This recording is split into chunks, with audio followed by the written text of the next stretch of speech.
नमस्कार बच्चों, कैसे हैं आप लोग। मैं उम्मीद करता हूँ आप बहुत अच्छे होंगे।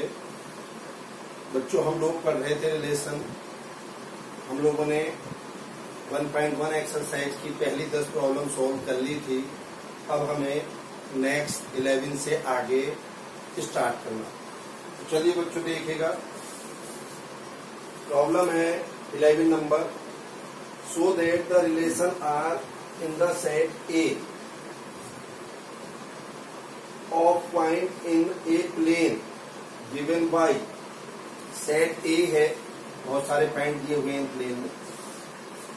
क्या गिवन है relation P Q such that distance of P from the origin is same as distance of Q from the origin।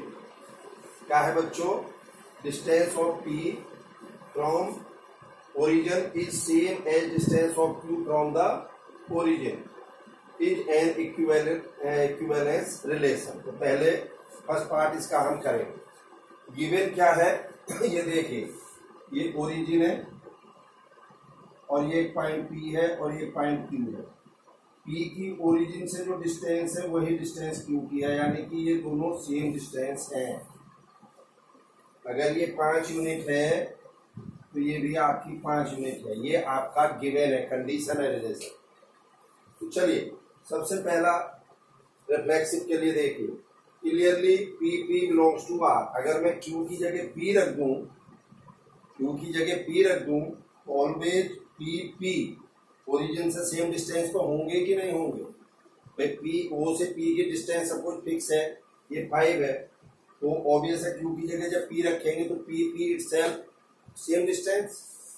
तो देखिए clearly P belongs to R since the distance of P from the origin is always same as distance of the same point P again, यानी कि Q की जगह हमने रखा from the origin. और all P belongs to A जो set है array उसका नंबर्स का, जो आपने पॉइंट्स का जो सेट है वो। So R is reflexive. Simple language ही लिखनी बच्चों, और कुछ भी नहीं। अब देखिए next, let P Q belongs to R. मैंने मान लिया कि पी क्यू जो है वो आर को बिलोंग कर रहा है। तो इसका क्या मतलब हुआ, इसका मतलब हुआ the distance of P from the origin is same as the distance of Q from the origin. बच्चों देखिए, अगर P Q belongs to R है और यहां से Q P belongs to R आ जाता है इसका उल्टा, तो हम कह देंगे कि यस ये सिमेट्रिक है। बोलो बच्चों। फिर अगेन वही देखिए ध्यान से, मैं इसके बराबर हूं, या ये मेरे बराबर है। बात सेम हुई या नहीं हुई, जल्दी बोल दो बच्चों। तो अब देखिए जल्दी से, अगर हम दोनों बराबर हैं तो मैं क्या कह सकता हूं, पी क्यू का मतलब यानी कि the distance of P from the origin is same as the distance of Q from the origin, या इसको उल्टा कर दूं मैं, the distance of Q from the origin is same as the distance of P from the origin. ठीक, means QP belongs to R। अरे जब उल्टा कर दिया तो QP आ जाएगा कि नहीं। अब so as PQ belongs to R means QP belongs to R, so R is symmetric. आप क्लियर हो गई होगी। अरे आप खुद सोचो, distance of P is same as distance of Q from the origin, या अब उल्टा कह दो distance of Q is same as distance of P from the origin. एक ही बात हुई नहीं। तो P पहले बोलेंगे तो PQ आ गया, Q पहले बोलेंगे तो QP आ गया। क्लियर है कि नहीं। तो इस ढंग से ये सिमेट्रिक हो गया। नोट करिए बच्चों, ट्रांजिटिव बताता हूं, इसको हटाना पड़ेगा मुझे।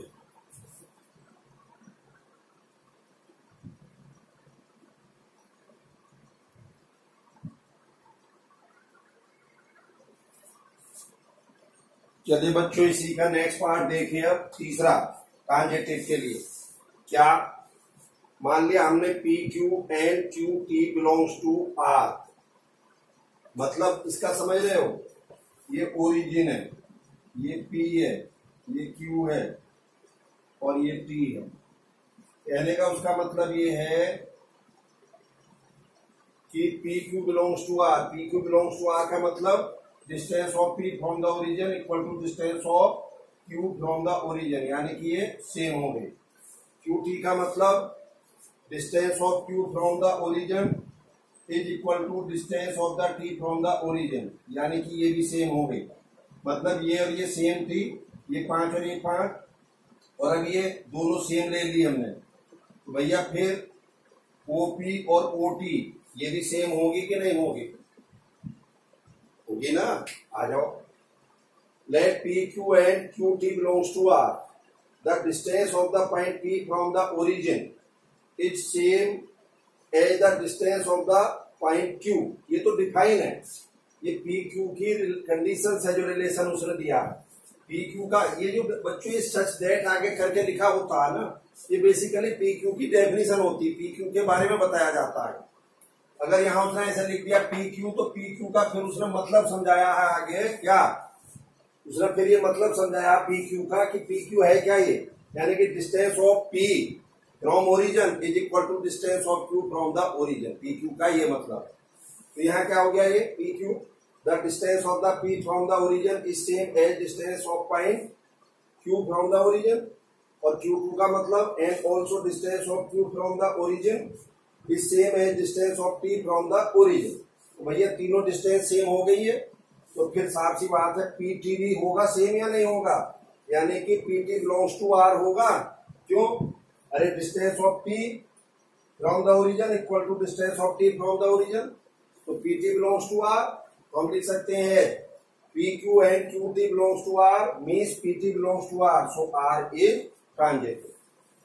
क्लियर है बच्चों? नेक्स्ट, अब इसी में तो इक्विवेलेंस हुआ या नहीं हुआ? अरे जब रिफ्लेक्सिव भी है, सिमेट्रिक भी है और ट्रांजिटिव भी है, तो इक्विवेलेंस तो हो ही जाना है। अब नेक्स्ट आइए further, so that the point of, ये देखिए further, so that the set of all point related to P, so that the set of all point related to P means P जो है 0 0 नहीं है, पी की value यहाँ पे क्या है 0 0 नहीं है, ओरिजिन को छोड़ के है पी कोई पॉइंट। अब वो कुछ भी हो सकता है, एच के मान लो सपोज थोड़ी देर के लिए आप एच के जो है वेरी करेगा, ठीक। Is circle passing through the P with origin as the centre. बच्चों सर्किल की डेफिनेशन बताओ मुझे क्या होती है, अगर आपको मालूम हो तो। ये एक फिक्स पॉइंट है, ये एक रस्सी आपने इसमें है रोड काट के एक रस्सी टाइट करके आपने खींची, ठीक। ये पॉइंट मैंने पी ले लिया, अब इस पी रस्सी को टाइट करके आप घूम जाइए, तो जो पाथ आप ट्रेस करेंगे दैट आर कॉल्ड सर्किल। मैं फिर रिपीट कर रहा हूं, सर्किल की क्या डेफिनेशन होती है। ये एक फिक्स पॉइंट है जिसमें आपने एक रॉड गाड़ ली जमीन में, उसमें एक रस्सी टाइट करके आप चारों तरफ घूम गए, तो जो पाथ आप ट्रेस करोगे दैट आर कॉल्ड सर्किल। अब ये देखिए, ये ओ ओरिजिन है, ओ पी मैंने आर ले ली और पी कोई पॉइंट में एच और के ले लूं, तो भैया O P is equal to R, यानी कि एच माइनस 0 का स्क्वायर ए माइनस 0 का square equal to R square, तो H square plus K square equal to R square. Circle हुआ या नहीं हुआ आपका? सर्किल की इक्वेशन आपने 11th में पढ़ी थी, तो उसने यही तो कहा है further so that the set of all point related to P, जो पी से रिलेट कर रहे हैं। अब पी से रिलेट करने वाले कोई भी पॉइंट हमने एच के मान लिया, उसका नाम आप क्यू टी एस आर जो भी रखना चाहो वो रख सकते हो, मत रखो पीछे, आप बस पी से रिलेट करना चाहिए, ठीक है। और पी 0 0 नहीं है, इज द सर्किल। अब वो जो पॉइंट है ये जो थोड़ी देर के लिए कुछ भी मान लो, ये क्यू मान लो या क्यू भी मत मान लो, आर मान लो, ये जो आर का लोकस है is a circle passing through the origin, origin से पास हो रहा है, सॉरी पासिंग थ्रू पी, अच्छा पी से ही पास हो रहा है, कोई बात नहीं, with origin as the centre, और ओरिजिन उसका सेंटर। तो हमें जो गिवन है, बेसिकली गिवन है हमें OP इक्वल टू R, और OP इक्वल टू R गिवन होने का मतलब हो गया कि ये जो है पॉइंट P एक सर्किल को रिप्रेजेंट करेगा जिसका सेंटर 0 0 और रेडियस R, यानी कि फिक्स कांस्टेंट को। क्लियर है? करिए नोट। चलिए बच्चों देखिए नेक्स्ट प्रॉब्लम 12 नंबर। यस, क्या है? So that the relation R defined in the set A of all triangle as R. Relation R क्या गिवन है? ट्रायंगल है ये बेसिकली T1 T2, ये बहुत सारे जो आर रिलेशन है वो एक ट्रायंगल का सेट है। और क्या गिवन है? T1 T2, और T1 T2 की क्या डिफाइन है, डेफिनेशन है? Such that T1 is similar to T2, यानी कि T1 T2 के सिमिलर। क्लियर है साहब? Is equivalence relation. तो हमें ये बताना है कि इक्विवेलेंस रिलेशन होगा। बहुत सिंपल है। सिमिलरिटी आपने 9th-10th क्लास में सीखी होगी, वहां से आप आराम से निकाल सकते हो। तो देखिए, फॉर T1 बिलोंग्स टू ए, मैंने कोई एलिमेंट ले लिया, T1 ए को बिलोंग कर रहा है, तो भाई T2 की जगह अगर मैं T1 रख दूं, यानी कि T1 T2 belongs to R, means T1 is similar T1, T1 is similar T1। भाई T1 बिलोंग्स टू R का मतलब ये तो हुआ। और ये बच्चों बाई ज्योमेट्री आप जानते होंगे, विच इज ट्रू, क्योंकि every triangle is similar to itself. प्रत्येक ट्रायंगल अपने आप के सिमिलर होगा। तो हमने यहाँ T2 की जगह T1 रख के हमारा ये आ गया कि ये रिफ्लेक्सिव है। अब इधर आइए, और T1 T2 belongs to, sorry, दो एलिमेंट यानी कि ट्रायंगल T1 T2 मैंने ले लिए सेट ए के, और क्या है वो?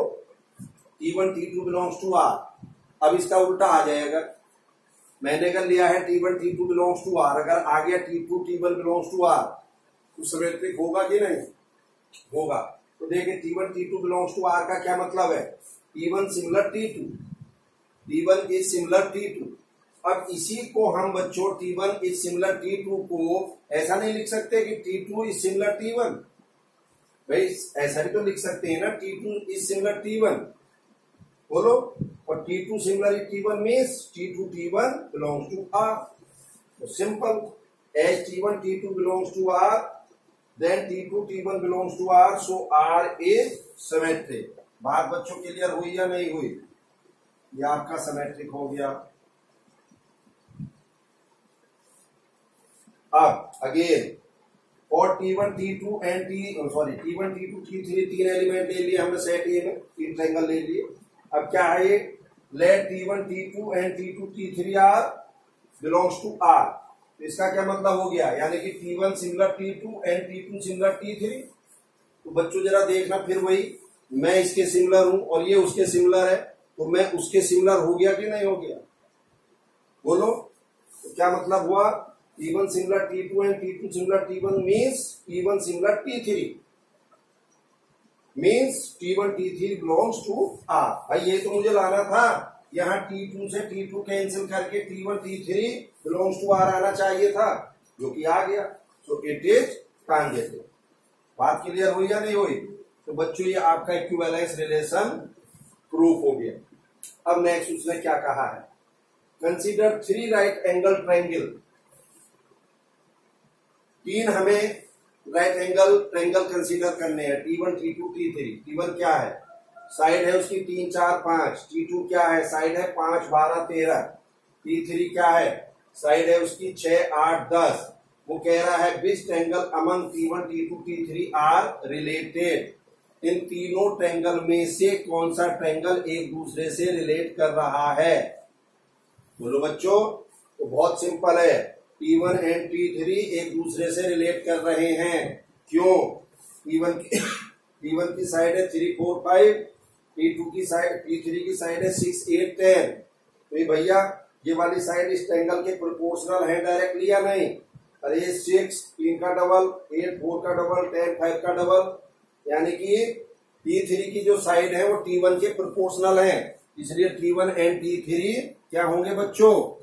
बोलो जल्दी से, एक दूसरे से रिलेटेड होंगे। करिएगा नोट। चलिए बच्चों देखिए नेक्स्ट प्रॉब्लम नंबर 14। बच्चों 13 आप कर लेंगे, बहुत इजी है। 14 देखिए क्या है। Let L is the set of all the line in X by plane and R is the relation in L defined by R equal to L1 L2 such that L1 is parallel to L2। ये relation दिया है, एक ये line है और एक ये line है, ये L1 है और ये L2 है, आपस में पैरेलल। तो हमें बताना है कि इक्विवेलेंस रिलेशन होगा। ठीक, तो देखिए और L1 belongs to A, L1 मैंने सेट ए में कोई लाइन ले ली, अब यहाँ पे L2 की जगह L1 रख दीजिए। तो L1 belongs to R means L1 is parallel to L1। Yes, every line is parallel to itself। ये जो मैंने ये वर्टिकल दो रोड के ऊपर L लिखा है, इसका मतलब है पैरेलल। तो every line is parallel to itself, so R is reflexive। अब आ जाइए इधर सिमेट्रिक के लिए। Let L1 L2 belongs to R। मैंने लिया कि L1 L2 R को बिलोंग कर रहा है, अगर इसका उल्टा आ गया L2 L1 belongs to R तो सिमेट्रिक हो जाएगा। तो चलिए L1 L2 belongs to R का मतलब क्या हुआ, वहां से L1 is parallel to L2। अब बच्चों अगर मैं कहूं कि साहब L1 is parallel to L2, तो ये भी तो कह सकता हूं मैं कि L2 is parallel to L1, यानी कि means L2 is parallel to L1 means L2 L1 belongs to R। As L1 L2 belongs to R means L2 L1 belongs to R, so R is symmetric. तीसरा ये let L1 L2 and L2 L3 belongs to R। तो इसका क्या मतलब हुआ, L1 is parallel to L2 and L2 is parallel L3। एक line और ले लो यहाँ पे, दिस इज L3। बच्चों देखिए L1 parallel to L2, L2 parallel to L3, तो L1 पैरेलल टू L3 आ जाएगा कि नहीं यहाँ से, तो means L1 is parallel to L3, तो L1 L3 belongs to R। भाई ये तो आना चाहिए था, बोलो बच्चों। अरे ये हमारा L2 से L2 कैंसिल होके L1 बिलोंग्स टू L3 आना चाहिए था, और वो हमारा आ चुका। तो क्या कहेंगे, as L1 L2 and L2 L3 belongs to R means L1 L3 belongs to R, so R is tangent. Clear है बच्चों। अब नेक्स्ट पार्ट क्या पूछा था, also find the set of all the line related to this. एक ये line है y equal to 2x plus 4, coordinate axis में ड्रॉ कर लेंगे हम। तो मान लीजिए लाइन हमारी ऐसे आ गई, ठीक। अब इससे रिलेटेड लाइनों का हमें सेट बनाना है। तो बच्चों इससे रिलेटेड का मतलब इसके पैरेलल लाइनें ले लो, कितनी लाइनें ले लो, तो क्या हो जाएगा y equal to 2x plus 4 की जगह y equal to 2x plus c। जल्दी बोलो, केवल कॉन्स्टेंट चेंज करते चले जाइए, कॉन्स्टेंट चेंज करते ही आपको सारी पैरेलल लाइनें मिलती चली जाएंगी कि नहीं।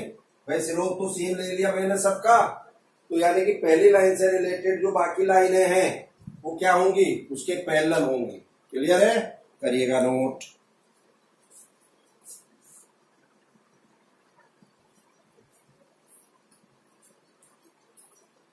चलिए बच्चों देखिए, yes let R be the relation in the set ए। ये सेट ए दिया है 1 2 3 4, और क्या गिवन है रिलेशन, क्या कंडीशन से डिफाइन, क्या कहा उसने कि आर जो है वो इसके इक्विवेलेंट है इन एंट्रीज।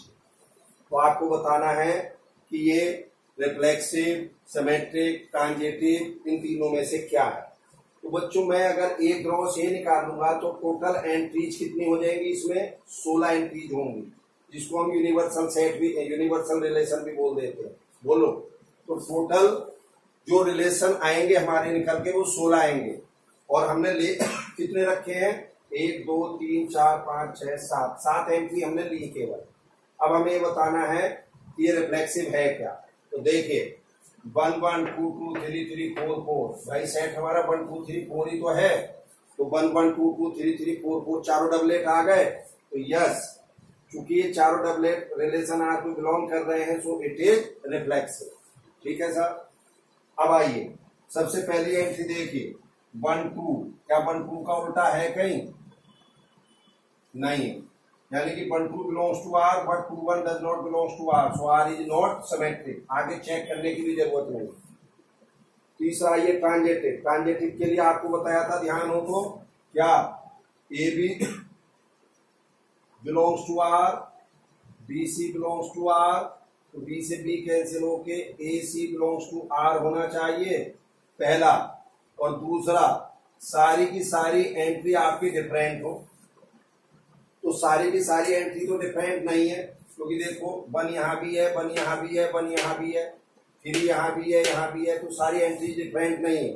तो पहला ही वाला कॉन्सेप्ट मुझे लेना है। तो चलिए अब आप देखिए इधर पहले वाले पे देखो 1 2 और 2 2 का लीजिए, ये 2 से 2 कैंसिल, 1 2 बचा, तो 1 2 इसमें कोई एंट्री है क्या? यस, ये पहली एंट्री यानी कि 1 2 है। और देखिए 1 3 3 3, ये 3 से 3 गया तो 1 3 बचा, 1 3 इटसेल्फ ये अपने आप एंट्री है या नहीं। अब इसको और इसको देखिए 3 3 3 2, ठीक, ये 3 ऐसे रहने दो, इस 3 को इससे कैंसिल, तो 3 2, तो 3 2 ये एंट्री अपने आप में है या नहीं है? बोलो बच्चों। तो इस ढंग से आपकी सारी की सारी एंट्रीज हैं, यानी कि पहली डेफिनेशन को सेटिस्फाई कर रहा है, तो इसलिए ये ट्रांजेक्टिव भी होगा। क्लियर है? कर लीजिए नोट। ऑब्जेक्टिव में आती है बच्चों इस टाइप की प्रॉब्लम्स। चलिए बच्चों देखिए next. Yes, let R is the relation in the set N given by N means natural number. और क्या है relation? A B such that A equal to B minus 2 और बी की वैल्यू 6 से बड़ी है, greater than 6। Choose the correct answer. जल्दी बोलो, चूज द करेक्ट आंसर। अब इनमें से कौन सा आंसर करेक्ट है? तो आइए, क्या रिलेशन है भाई? A B such that A equal to B minus 2 B greater than 6। तो बच्चों देखिए साफ सी बात है, पहला ऑप्शन तो होगा नहीं, क्योंकि पहले ऑप्शन में बी की वैल्यू 4 हो रखी है और बी जो है 6 से बड़ा होना। अरे ये पहला कोऑर्डिनेट ए है, दूसरा बी है, यही तो है ए बी। अब देखिए नेक्स्ट, 6 से बड़ी कोई वैल्यू, बी की वैल्यू 7 रखो, ए कितना आ जाएगा? 7 माइनस 2 5। ऑर्डर पेयर कितना बच गया हमारा? बना 5 7। बी की वैल्यू अब 8 रखो, ए कितना आ गया? 6। ऑर्डर पेयर कितना बना? 6 8। बी रखिए 9, ए कितना आ गया? 7। ऑर्डर पेयर कितना बना? 7 9। तो बच्चों अब अगले 3 में से कौन सा? 6 8, यानी कि ये तीसरा पार्ट सेटिस्फाई कर रहा है या नहीं? क्योंकि ना तो इसमें 5 7 है, ना 7 9 है, ठीक। तो 6 8 जो है आपका आ गया है, ये इसको सेटिस्फाई करे। क्लियर है बच्चों? तो देखिए इस ढंग से हम लोगों ने अपना चैप्टर 1 की एक्सरसाइज 1.1 रिलेशन फिनिश कर लिया। इसमें बच्चों हमारा काफी समय भी लगा है। समय इसलिए लगा है क्योंकि हमने इसकी एक एक प्रॉब्लम लगभग की है, जिसकी वजह से समय हमारा ज्यादा लगा है। बट लगने दो, मेन बात यह है कि हमें एक्सरसाइज समझ में आनी चाहिए, ठीक। तो बच्चों इसके लिए नोट कर लीजिए। थैंक यू आज के लिए। Have a nice day.